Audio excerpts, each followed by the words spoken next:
Imagina tener 18 años, vestir un velo nupcial color llama y creer que caminas hacia una noche de celebración, para terminar siendo conducida a una habitación llena de extraños, esclavos, testigos y un médico silencioso esperándote. Te dijeron que era una tradición. Nunca te dijeron que serías examinada. Nunca te dijeron que tu cuerpo sería documentado. Y definitivamente nunca te dijeron que la ceremonia incluiría una figura de madera en una esquina cubierta por una pesada tela. Una figura cuyo propósito todos en la habitación ya conocían. En pocos minutos entenderás por qué esa tela está allí. En pocos minutos entenderás por qué tu madre lloraba mientras arreglaba tu cabello aquella mañana. Y en pocos minutos descubrirás que tu noche de bodas no tiene nada que ver con el amor. Se trata de verificación, esto no es ficción. Así era el matrimonio, en la antigua Roma. Un ritual tan perturbador que los historiadores romanos evitaron describirlo directamente, y los primeros cristianos intentaron borrarlo de la memoria por completo. Cuando esa tela sea levantada, Livia descubrirá la verdad detrás de la ceremonia. Roma esperaba que el mundo lo olvidara. Y tú también lo harás. Era el año 89 de Cristo. El emperador gobernaba Roma con una certeza de hierro, y Livia Tersa, de 18 años, estaba a punto de descubrir que el matrimonio romano tenía dos rostros: el público, velos color azafrán, nueces arrojadas, canciones festivas, y el oculto, realizado tras puertas selladas frente a personas que algún día podrían ser llamadas a repetir cada detalle ante un magistrado. Los dos que estaba a punto de soportar era un ritual tan incómodo que los historiadores romanos evitaron describirlo directamente, y que más tarde los escritores cristianos intentaron borrar de la memoria. Antes de profundizar en esta historia, si los horrores ocultos del pasado te fascinan, suscríbete a Grim History, deja un me gusta, y cuando llegues al momento que más te perturbe, dime desde dónde estás viendo esto. Comencemos. Antes de aquella noche, antes de los testigos y la figura cubierta por la tela, el día había comenzado con belleza. La procesión nupcial de Livia había parecido casi un sueño. Llevaba el tradicional velo color llama, el flameum, que la marcaba de manera inconfundible como una novia. Su cabello había sido arreglado al amanecer, dividido con la punta de una lanza y trenzado en 6 mechones sujetos con cintas de lana. Cada detalle seguía estrictas prácticas ancestrales. En el templo, el sacrificio transcurrió sin problemas. El sacerdote había leído presagios favorables en las brillantes entrañas de una oveja. Su padre había recitado la antigua fórmula que la transfería de su autoridad legal a la de su esposo, y ella había pronunciado las palabras que generaciones de novias habían susurrado antes que ella: Ubitu Gaius, ego Gaia. Donde tú seas Gallo, yo seré Gaia. Un voto que anunciaba que ya no se pertenecía a sí misma. Su nuevo esposo, Marcus Petronius Rufus, un rico comerciante de grano 25 años mayor que ella, solo la había visto 3 veces antes de aquel día. Sin embargo, para la ley, la ceremonia ya la había convertido en su esposa. O más bien, había iniciado el proceso, porque en Roma el ritual público era solo el comienzo. El momento verdaderamente vinculante esperaba al final de la procesión iluminada por antorchas a través de la ciudad, dentro de una casa en la que nunca había entrado, rodeada de personas que no había aceptado conocer. Las multitudes alineadas en las calles cantaban los tradicionales versos feseninos, canciones vulgares, explícitas y deliberadamente vergonzosas, destinadas a divertir a los dioses y mantener alejados a los espíritus malignos. Jóvenes gritaban sugerencias obscenas a través de su velo, haciendo que el rostro de Livia ardiera de humillación. Su madre le había dicho que las canciones eran inofensivas, destinadas a protegerla. Pero Livia había visto las manos temblorosas de su madre mientras le arreglaba el cabello aquella mañana. Había visto las lágrimas que intentaba ocultar, y recordaba la última advertencia susurrada a su oído: no te resistas. Hagas lo que hagas, no te resistas. Solo hace que todo sea más difícil. Cuando finalmente llegaron a la casa de Marcus Petronius Rufus, los últimos rastros de luz diurna ya habían desaparecido. La entrada estaba decorada con coronas de vegetación y lana.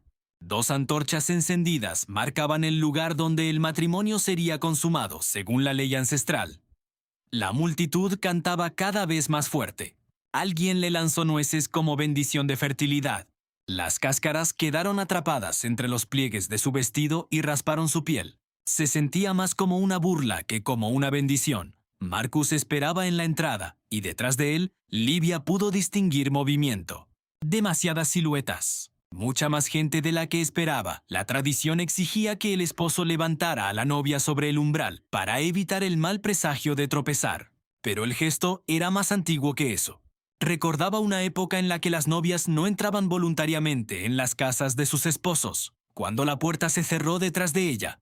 Apagando las canciones del exterior, Livia finalmente vio quienes la esperaban en el atrio, una anciana vestida con túnicas ceremoniales, la pronuba, cuya obligación era supervisar cada momento de la noche, y un sacerdote de afiliación incierta. 3 esclavas sostenían recipientes y telas. Un hombre mayor llevaba una bolsa de cuero llena de instrumentos médicos, y en la esquina, parcialmente oculto bajo una tela de lino, había una estructura de madera de casi 1,20 m de altura. La pronuba se acercó y tomó las manos de Livia con una firmeza suficiente para impedir cualquier intento de huida. «Bienvenida a la casa de tu esposo», dijo. «Ahora deben completarse los ritos sagrados. Pocas personas hablan con honestidad sobre lo que realmente era el matrimonio romano. No era romántico. No era sentimental. No era la celebración de 2 almas. Era una transacción. Una transferencia legal de autoridad observada y documentada con el mismo cuidado que la venta de tierras o ganado. Bajo las leyes romanas más antiguas, una esposa pasaba completamente al control de su marido, colocada in manu, literalmente en su mano. Él poseía sobre ella el mismo poder legal que tenía sobre sus esclavos, incluso el derecho teórico de juzgar sobre su vida y su muerte. Para la época imperial temprana, cuando Livia cruzó aquella puerta, las leyes se habían suavizado en apariencia. Las mujeres podían poseer propiedades. El divorcio era posible. Algunos aspectos del poder paterno habían cambiado, pero la base seguía intacta. El matrimonio transfería a una mujer del control legal de un hombre al de otro.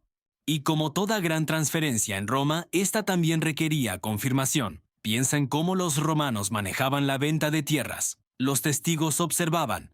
Los rituales invocaban la aprobación divina. Los límites eran inspeccionados y recorridos. Los documentos sellados. Nada se daba por hecho.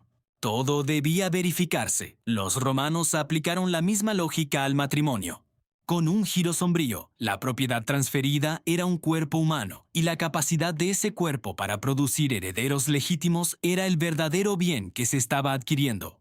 Por eso, la ley romana exigía que tanto la virginidad de la novia como la consumación del matrimonio fueran verificadas antes de considerar completa la unión. No bastaban rumores. No bastaban suposiciones, debía comprobarse, y los rituales diseñados para lograr esa verificación, los mismos que Livia estaba a punto de enfrentar, eran tan perturbadores que muy pocos escritores antiguos se atrevieron a describirlos directamente porque incluso en Roma se consideraban insoportablemente íntimos. Livia permanecía temblando junto a la figura de madera cubierta, sin saber que lo que ocurriría a continuación quedaría grabado en su memoria por el resto de su vida. Una tota idealio apotodolevitaz. Ritual tan inquietante que generaciones posteriores intentarían desesperadamente fingir que jamás había existido. La ley romana era incómodamente clara en un punto: un matrimonio no existía legal ni socialmente hasta que la unión hubiera sido consumada físicamente, y no bastaba con que el esposo y la esposa afirmaran que había sucedido. Debía haber confirmación, observación y testimonio. Sin testigos, todo el matrimonio podía ser cuestionado. Sin verificación de la virginidad de la novia, la legitimidad de futuros hijos podía ponerse en duda. Para Roma, esa incertidumbre era inaceptable. Así que los romanos crearon rituales. Rituales que encajaban perfectamente con su visión legal del mundo. Sí, y que hoy resultan inquietantemente inimaginables. La pronuba apretó con más fuerza el brazo de Livia y la condujo hacia la estructura cubierta en la sesnosa esquina. El corazón de Livia golpeaba tan fuerte que podía sentir el ritmo en su garganta. Presentía que aquello que se escondía bajo la tela cambiaría todo sobre su vida, su cuerpo y sus creencias, pero ya no había camino de regreso. Debes saludar a Mutinus Tutinus, murmuró la pronuba con voz firme. Debes buscar su bendición antes de que tu esposo pueda acercarse. Los dioses deben presenciar tu sumisión. Livia tragó saliva con dificultad. Nunca había oído hablar de ese dios y no tenía idea de lo que realmente significaba saludarlo. Sus manos temblaban mientras alcanzaba la tela. Los testigos se inclinaron hacia adelante. Incluso, las esclavas dejaron de moverse. Toda la habitación parecía contener la respiración. Cuando Livia retiró la tela, comprendió por qué. Debajo del velo se alzaba una figura de madera tallada con una precisión anatómica incómodamente explícita, con la forma de un ídolo fálico, pero no era un pequeño amuleto como los colgantes que los niños llevaban para atraer la buena suerte. No era una figura grotesca colocada en Inoanfenocino. Jardines para espantar intrusos. Era deliberado, cuidadosamente proporcionado, construido para un único propósito. Ese propósito se volvió aterradoramente claro en el momento en que la pronuba comenzó a explicarlo. Mutinus Tutinus era una oscura deidad romana asociada con la iniciación y la fertilidad. Los autores antiguos apenas lo mencionan, y siempre con evidente incomodidad, como si incluso pronunciar su nombre resultara indecente. Siglos después, Agustín, cuando el cristianismo ya imponía su dominio sobre Roma, describió el ritual con furia y repulsión. Las novias romanas, escribió, debían sentarse sobre el emblema del dios antes de acostarse con sus esposos, y lo hacían frente a testigos. Agustín condenó la práctica, pero no la inventó. Otros escritores cristianos tempranos mencionaron el mismo rito, insinuando que era demasiado vergonzoso para describirlo abiertamente. Arnovio afirmó que las novias eran obligadas a montar el símbolo mientras sus nuevos esposos observaban. Lactancio escribió que incluso hablar del ritual contaminaba la lengua. Incluso Varrón, un erudito pagano de siglos anteriores, mencionó que las novias eran presentadas ante Mutinus Tutinus con expresiones que sugerían contacto físico, aunque evitó cuidadosamente entrar en detalles. Los historiadores modernos, incómodos con las implicaciones, a menudo suavizaron las descripciones, sugiriendo que quizás las novias simplemente se sentaban ligeramente sobre el regazo de la estatua como un gesto simbólico. Pero el lenguaje antiguo no respalda esa interpretación más suave. Agustín utilizó incidere, una palabra que significa posarse sobre o montar. La expresión de Arnovio insinuaba penetración.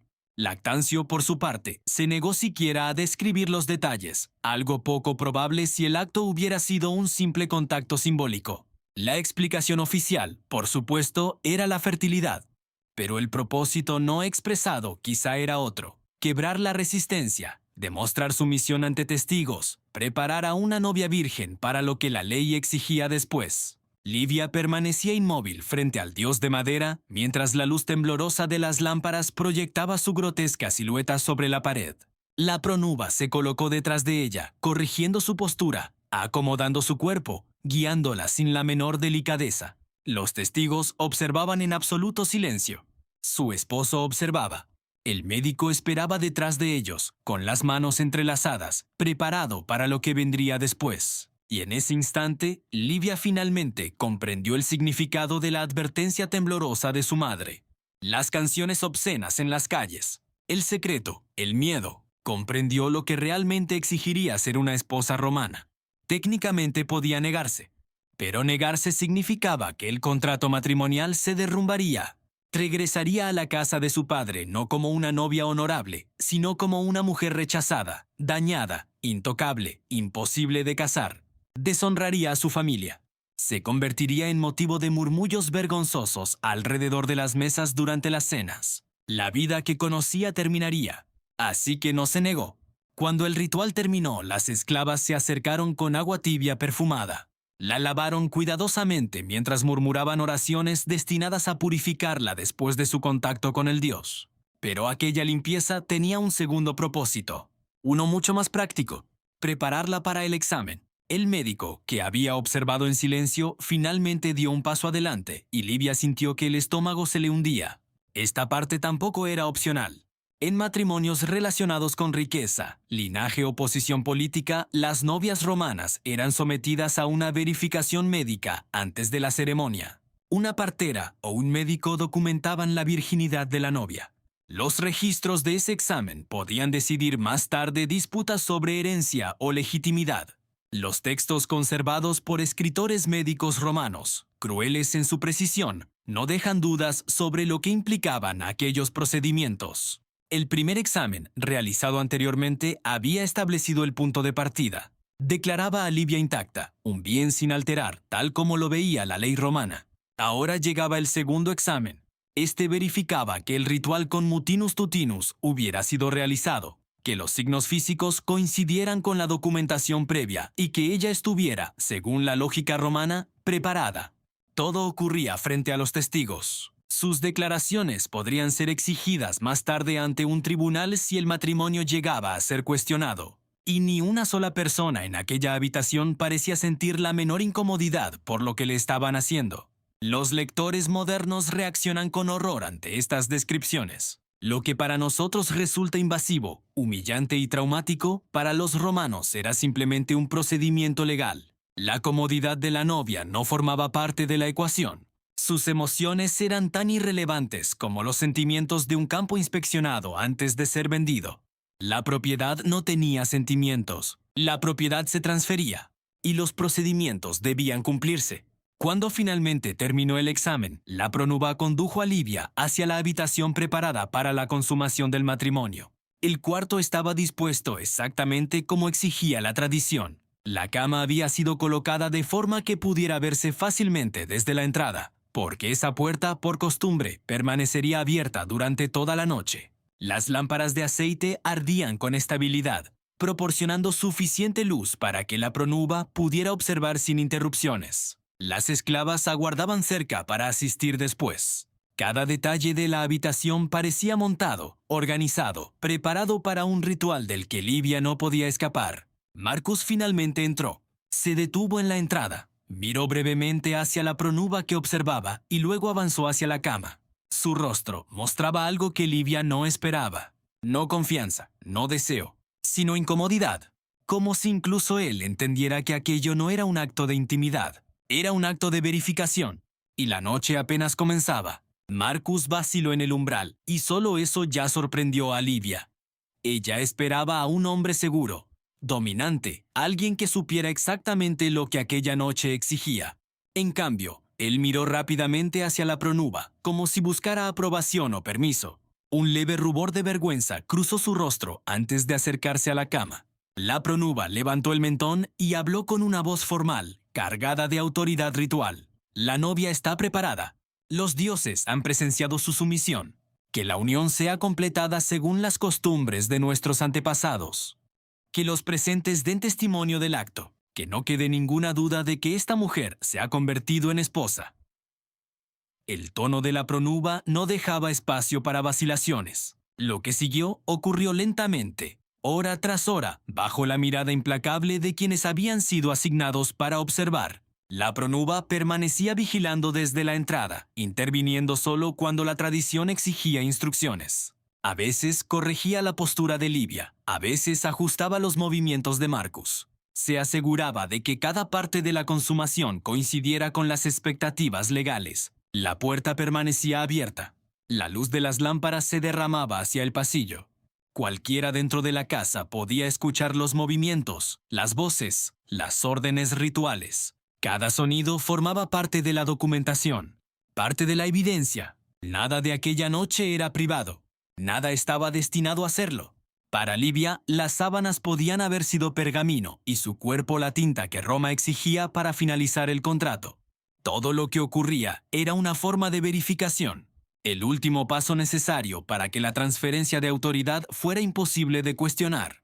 Al amanecer, el aire se sentía pesado, las lámparas ardían débilmente y el médico regresó.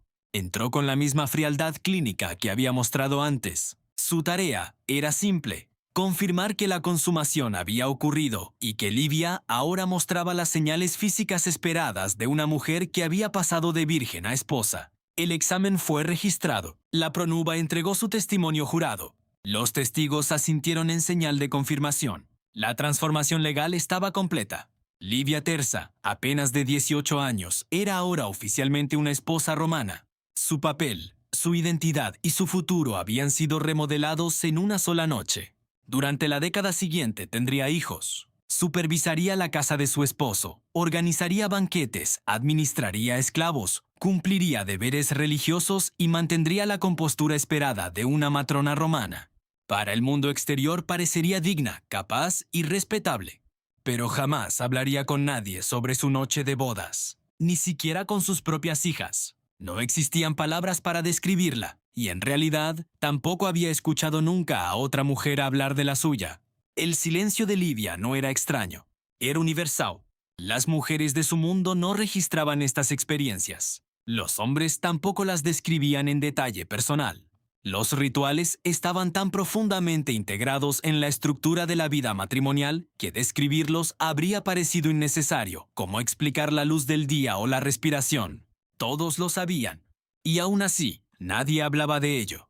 Por eso hoy los historiadores tienen dificultades para reconstruir lo que realmente ocurría tras las puertas cerradas de las casas romanas. Gran parte de lo que sabemos proviene de fragmentos, denuncias furiosas de escritores cristianos, comentarios legales dispersos, referencias casuales en tratados médicos y pistas arqueológicas cuyo significado solo se vuelve claro cuando se unen todas esas piezas. La ausencia de relatos detallados no es evidencia de una conspiración, es evidencia de normalidad. Los rituales eran el agua en la que nadaban las mujeres romanas, tan omnipresentes que describirlos parecía inútil. Durante casi 1000 años, así fue el matrimonio en Roma. Generaciones de novias caminaron por los mismos senderos iluminados con antorchas. Generaciones de madres susurraron las mismas advertencias. Generaciones de jóvenes soportaron la misma noche, los mismos testigos y el mismo escrutinio. El sistema sobrevivió porque todos, hombres, mujeres, familias y sacerdotes, aceptaban su lógica. La propiedad debía verificarse. Las transferencias legales requerían testigos. El matrimonio producía herederos legítimos y por lo tanto necesitaba pruebas. Las mujeres eran el conducto mediante el cual continuaban las líneas familiares. Todo tenía sentido dentro de aquella lógica, incluso si hoy nos parece monstruosa. El final de estas prácticas no llegó porque Roma decidiera que había ido demasiado lejos. Llegó desde afuera, con la expansión del cristianismo y la transformación de los valores romanos durante los siglos IV y V. Las nuevas creencias trajeron nuevas ideas. Si las mujeres poseían almas iguales a las de los hombres, no podían ser tratadas simplemente como propiedad. Si el matrimonio era un sacramento sagrado, no podía incluir rituales considerados obscenos por la Iglesia. Si la modestia era una virtud, entonces la presencia de testigos durante la consumación resultaba intolerable. El cambio no fue instantáneo, no fue sencillo y tampoco fue completo. Pero gradualmente, en ciudades y hogares de la élite, las antiguas ceremonias fueron abandonadas o transformadas hasta resultar irreconocibles. Y junto con ellas desaparecieron las pruebas. Las estatuas de Mutinus Tutinus fueron destruidas o enterradas. Los textos que mencionaban los rituales de la noche de bodas fueron retirados silenciosamente de las bibliotecas o dejados a la decadencia. Las pinturas murales relacionadas con aquellos ritos fueron cubiertas con yeso. La función de la pronuba pasó de supervisora activa a simple acompañante simbólica. En pocas generaciones, el conocimiento completo de lo que una vez exigieron las bodas romanas desapareció casi por completo, sobreviviendo apenas en manuscritos oscuros leídos siglos después por estudiosos curiosos. Los cristianos que remodelaron Roma no solo estaban eliminando detalles vergonzosos, estaban construyendo una nueva civilización sobre las ruinas de la antigua, negándose a reconocer aquello que esas ruinas habían sostenido. Y casi lo lograron. Hoy, la mayoría imagina el matrimonio romano como velos color azafrán, canciones festivas y nueces lanzadas al aire, una mezcla encantadora de ritual y romance. Pero los fragmentos sobreviven. Los fragmentos siempre sobreviven. Livia Tersa murió alrededor del año 31 d.C., aproximadamente a los 60 años. Había sido esposa durante más de 4 décadas. Había criado hijos. Había cumplido todas las expectativas impuestas sobre ella. Pero ¿qué recordaba cuando pensaba en su noche de bodas? ¿Revivía el miedo? ¿La vergüenza? ¿La impotencia? ¿Logró hacer las paces con ello con el paso del tiempo? ¿Esperó que sus hijas soportaran algo menos cruel? ¿O simplemente aceptó aquello como algo inmutable, la manera natural en que funcionaba el mundo? Nunca lo sabremos. No dejó ningún registro escrito. No se esperaba que las mujeres romanas de su posición lo hicieran.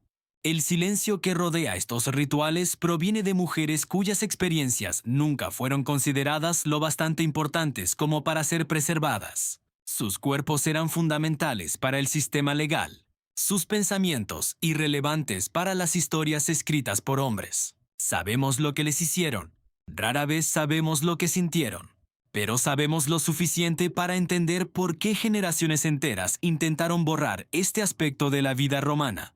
Roma suele idealizarse como la base de la ley, el orden y la civilización occidental. Pero reconocer lo que Roma exigía de sus mujeres complica esa historia. Nos muestra que la brutalidad y el refinamiento pueden coexistir, que una sociedad legalmente sofisticada puede funcionar junto a una deshumanización sistemática. Los rituales desaparecieron, pero las mujeres que los soportaron fueron reales: Livia, su madre, sus hijas, y las incontables novias sin nombre cuyas noches de bodas fueron rituales de control, vigilancia y verificación. Vivieron, soportaron y fueron silenciadas.